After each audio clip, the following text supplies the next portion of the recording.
I'm going to take a few minutes to go back. My name is Ari Rosenstein, and I've been very involved with the Hanhala for the past 6 months, 8 months. I want to go back. Some of you have heard the story already, but we're going to repeat it again quickly to explain the background of the yeshiva, how it started, and some important reka, as we say, background, and how we got to where we are tonight.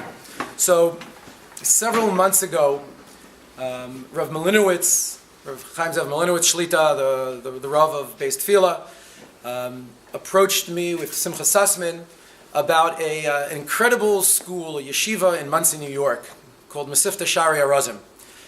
And the Rav's son teaches there. And to make a long story short, this is a yeshiva that's been around for 14 years under the leadership of Rav Zev Freundlich. And the yeshiva, in a nutshell, in 3 words, builds on the motto, the theme of success breeds success.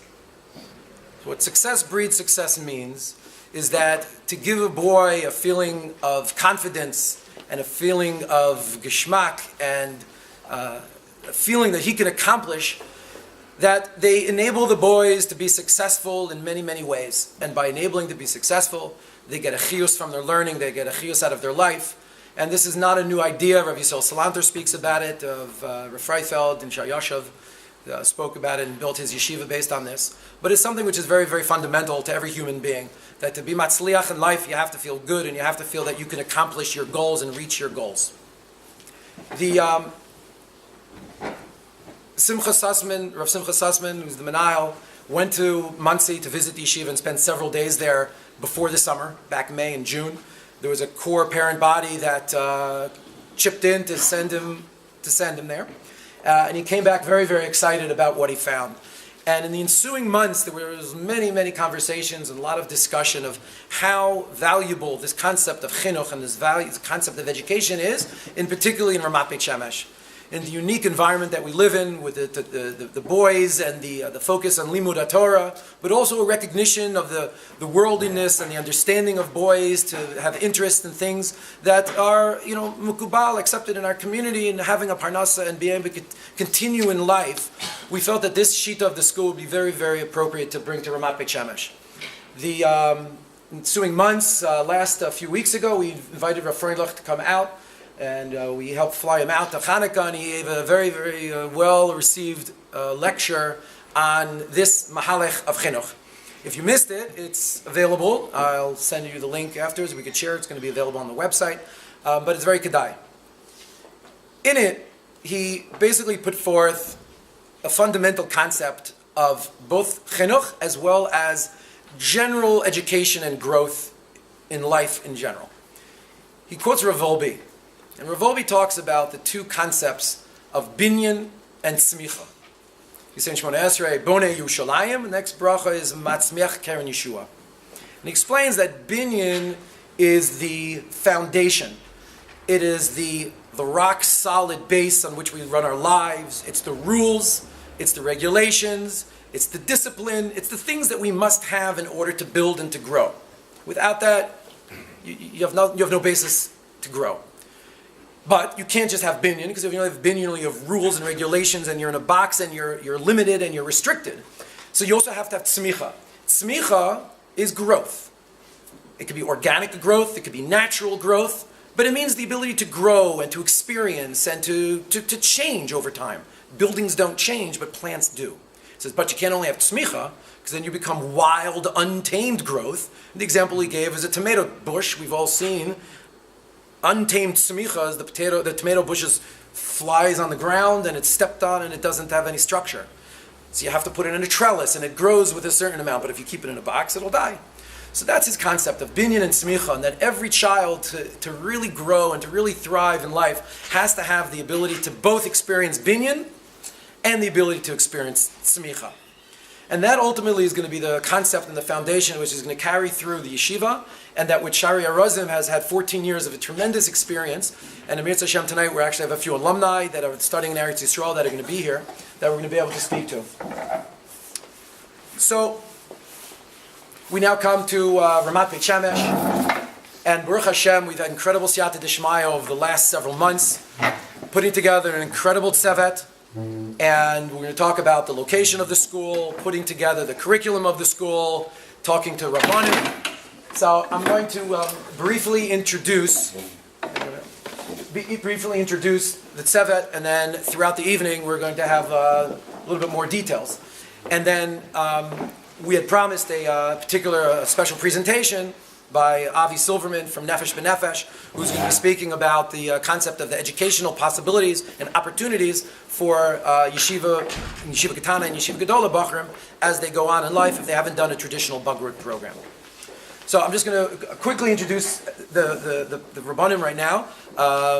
We have two other Rabbanim that will be joining us, Rav Yaakov Haber and Rav Elimelech Kornfeld, that together of Melinowitz have formed the Vad Rabbanim, that are overseeing the school and giving us the general hadracha. Rav Simcha Sussman is the Menahel Ruchani, who's going to be on the ground every day with the boys. And Rav Simcha is going to be building the boys using the chinuch that he's going to be getting from Rav Shmuel Zalman Eidenson, who Simcha will introduce in a moment, who is a master mechanech for over 2.5 decades in chinuch.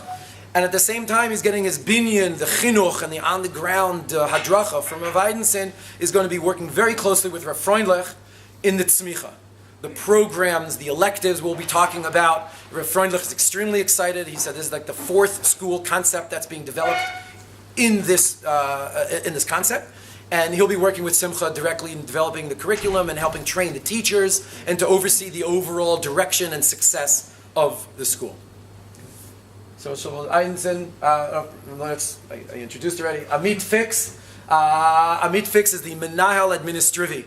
So Amit comes with also many, many years of his resume. I'll say it very briefly, but 20 years he's been involved in building nonprofits in Eretz Yisrael. He's worked in Eretz Yisrael, building nonprofits nationally, managing organizations. He's built his own network of daycare centers around the country, which are currently still operating.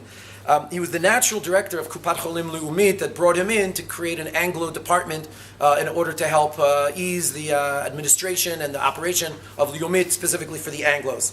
And then finally, he has over 10 years of investments, incubator startups, financial investments. So Amit on the administrative side is very experienced in the runnings and the operation of the Israeli system, something which us Anglos still, a decade later, aren't familiar with. So Amit will be a very, very crucial part of the team.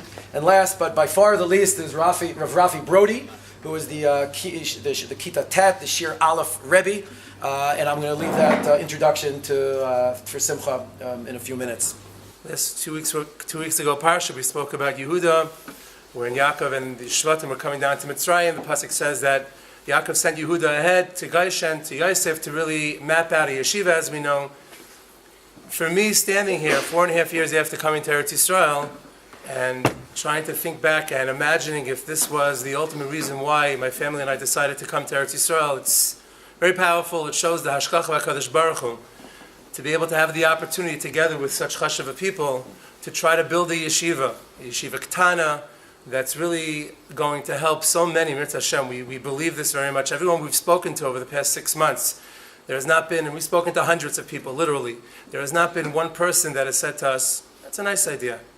And you can tell the difference when someone thinks that what you're doing is nice try, but smile, but it's not really realistic, and it's not such a kunz, or it's not something a chiddush that's not needed, or when someone really genuinely believes that what's being discussed is something that's genuinely and sincerely needed. And Baruch Hashem, the response from every single person that I've spoken to, whether it's here in Ramat Beit Shemesh, in Eretz Yisrael, in America, everyone their response is, wow, this is taka really needed.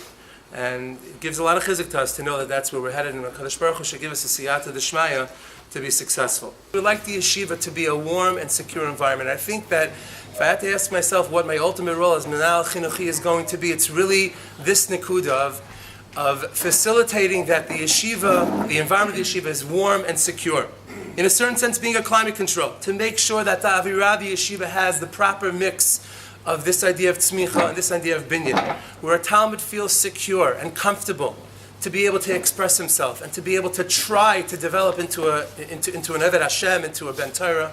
We know that teenagers, it's just very, very, sometimes it can be awkward. Sometimes they're developing and at the same time they want to express who they are and they're not sure, they'll be made fun of. Are they going to succeed? Are they going to fail? These are things that go on in every person's life, not just teenagers, I think adults as well. Anytime someone embarks on something new. And some of the nakudas that really make Shari Razin unique that we're going to bring, I'll start from the beginning of the day, very bekitzer, just to bring out this point, then we'll move on. We'll talk about the schedule later. But some of the things that we plan on doing, the davening, which is the beginning of the day, which is the foundation, the anchor of the day, is going to be a tefillah with siyata d'shmai that's going to have the excitement, the ruach of a davening, where we're not just coming, putting on a tefillin, getting through davening. But the Rabbeim are going to be at davening. I'm going to be there at davening. It's going to be alive. We're going to try to make the davening something alive. Part of that feeling of liveliness has to be from the Talmidim feeling not just a part of the davening, but being an integral part of the davening. There's going to be a shliach tzibur rotation where every single boy is going to be encouraged to daven for the Amid. We're not just going to throw them up there, but we're going to give them the training and the encouragement to do it.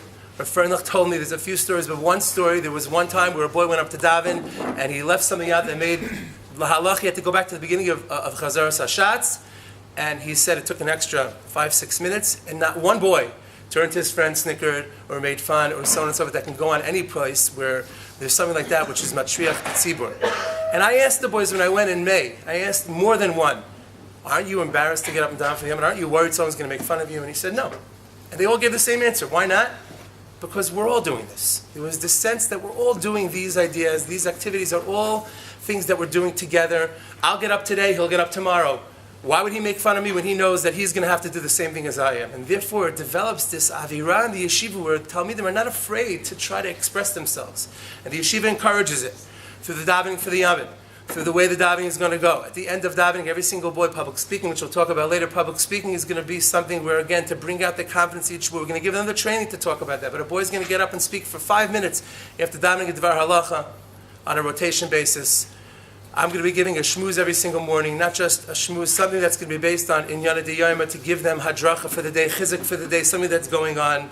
All these things, before we even get to breakfast, the avirah, the yeshiva is going to be a place where Talmidim are going to feel like they can succeed and they're protected from any ridicule and anything that's going to knock them down and not want to give them the opportunity to grow. If you look in the psukim, Yaakov is being mevarach all of them because a bracha is the idea of recognizing and tapping into the uniqueness and the capabilities of each person. And that's what we're going to try to do in the yeshiva, where between these three things, which we said back in the beginning, of the yeshiva is the yeshiva, I don't have it in front of me right now, but these three things of building each one into a confident, motivated Rebbe Hashem with a secure and warm environment, giving them the ability to reach their potential in limud atar with a Rebbe who's a Rebbe and a mechanech, mixed together, and developing life skills and tapping into each person's unique talents of success breeds success, as Yisrael Salanter says as well, which we said in the brochure, but the words of Yisrael Salanter in our Yisrael is Ki hakaychais ba'adam ushlavim hema u'tluyim zeh b'zeh. As Rafi said as well,